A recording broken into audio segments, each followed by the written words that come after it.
The Way of Shadows by Brent Chapter 64. Solon tried to climb down from the statue. King Logan Verdroken had been one of the earliest kings of Scenaria, perhaps mythic, and Solon couldn't remember what he'd done, for all that it must have been heroic to have Regnus Geir name his son after him. And he must have been special to get a statue of such size, holding his sword aloft in defiance. Solon had chosen it not for its metaphoric significance, but simply because he wanted every Meister in the garden to see him. Every Meister that had used Ver within 500 paces in the few seconds he'd been able to hold Kurach had died. Kurach lay on the stones beneath him. Fear was snatching it up and wrapping it in a blanket. He was shouting at Solon, but Solon couldn't make out the words. He still felt as if he were on fire. Every vein in his body was tingling so fiercely it was hard to even feel Verdroken's stone sword under his fingers. Solon had perched on the dead king's shoulders and held on to the stone sword for balance, holding Kurach aloft the same way when he'd released the magic. He shifted his grip, his legs shaking, and suddenly fell. Fear didn't quite catch him, but at least broke his fall. "I can't walk," Solon said. His brain was burning. His vision flared every color in the rainbow. His scalp felt afire. It was amazing, Fear. Such a tiny piece of what it can do. Fear grabbed him and threw him over his shoulders as a lesser man might lift a child. He said nothing, but Solon couldn't quite make it out. Or he said something, but Solon couldn't quite make it out. He said it again. "Oh, I got about 50 of them. Maybe 10 left," Solon said. "One on the East Bridge." He was trying to remember what Dorian had told him. Something urgent. Something he hadn't let Fear hear. "Don't let Fear die. He's more important than the sword." "I'm going to have to set you down," Fear said. "Don't worry. I'm not leaving you." In outrageous hues of green and blue, Caledonian soldiers were swarming in front of the east gate. Solon couldn't even remember leaving the garden. He laughed at what he saw. Fear was using Kurach as a sword. Watching Fear with a sword was more than amazing. It was a privilege. Fear had always been a natural, deceptively quick, unbelievably strong. His moments as precise as a dancer. In hues of green and blue and red, Fear demolished the soldiers. There was no extended swordplay. At most, each soldier had time to swing his own weapon once, miss or have it parried, and then die. Fear cursed, but when Solon tried to follow his gaze, the riot of colors was too intense. The big man lifted him, threw him over his shoulder again, and started running. Solon saw the wood of the bridge beneath Fear's feet. "Hold on tight," Fear said. Not a moment too soon, Solon latched onto Fear's belt on either side of the man's broad back. Fear dodged to the side, and his great shoulders rolled. With his feet sticking out in front of Fear and his head merely bobbing along behind him, all Solon saw was a brief flash of Kurach. Fear spun the right way so Solon wasn't flung off, and Courage came up again. Then he was running full speed once more. Solon saw 3 bodies behind them, lying on the bridge. The man had killed 3 men while holding Solon over his shoulder. Astonishing. Fear said, "Dorian told me our hope is in the water, but not to jump. Look for a rope." Solon lifted his head, as if he would be much help in finding a rope while bouncing on Fear's back. He didn't see a rope, but he did see a Meister behind them, conjuring a ball of witchfire. He tried to yell, but couldn't draw breath. "Damn you, Dorian," Fear was shouting. "What goddamn rope?" "Down," Solon said. With the reflexes of the sword master he was, Fear dropped instantly. Witchfire crackled over their heads and burst against a dozen Caledonian soldiers holding the far gate in front of them. Solon went sprawling and was almost brained by one of the great fire pots that guarded the bridge. The old witch behind them, from his thickness of his Ver, Solon guessed he was a Verdmeister, was drawing magic once more. Fear grabbed Solon's collar and threw him behind the fire pot. The move put Solon in a safe place, but exposed Fear. This time it wasn't witchfire, but something else Solon had never seen. An angry red beam didn't so much fly as streak through the air toward Fear.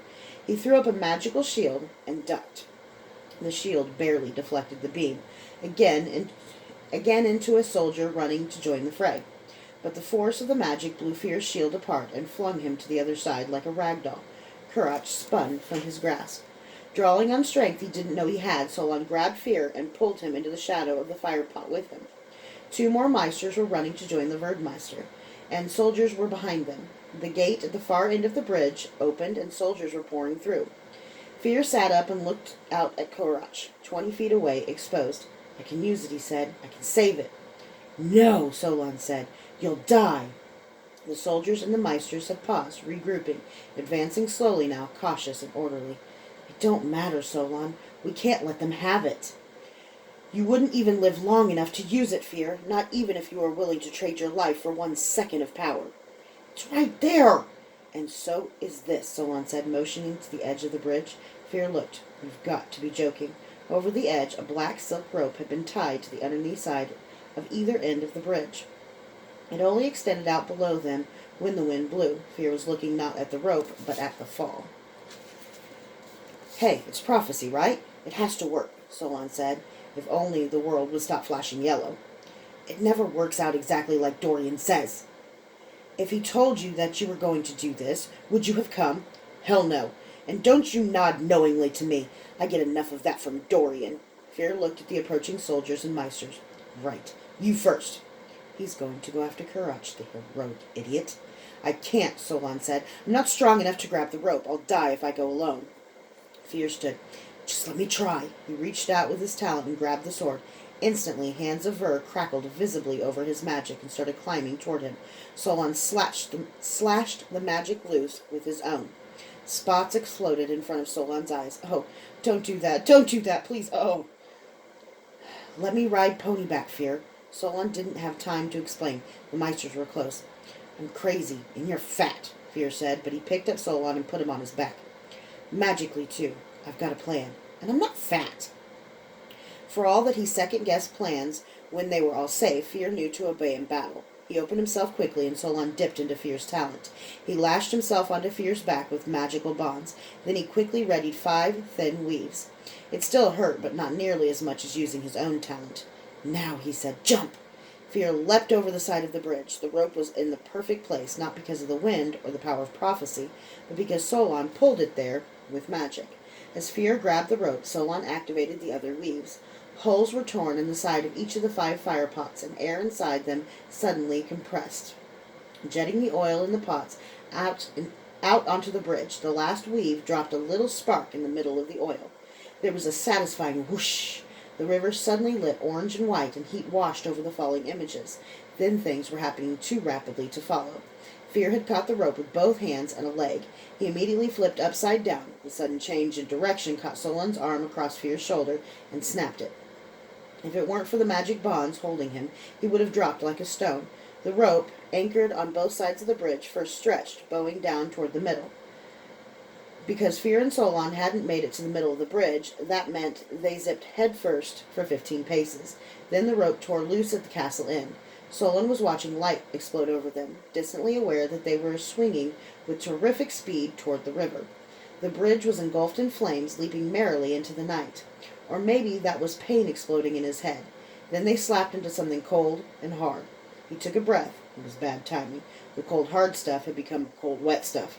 They were under water. He coughed as Fear came to the surface, and Solon thought dimly that the man was either a hell of a swimmer or something was dragging them out. Fear was on his knees in the shallows, holding up his hands. From his perch on the man's back, Solon saw that Fear's hands had been torn to bloody pieces by the rope. He could see bone. You're better off than I thought you'd be, Dorian's voice was saying as his magic hauled them out of the river. Stop lollygagging, you two.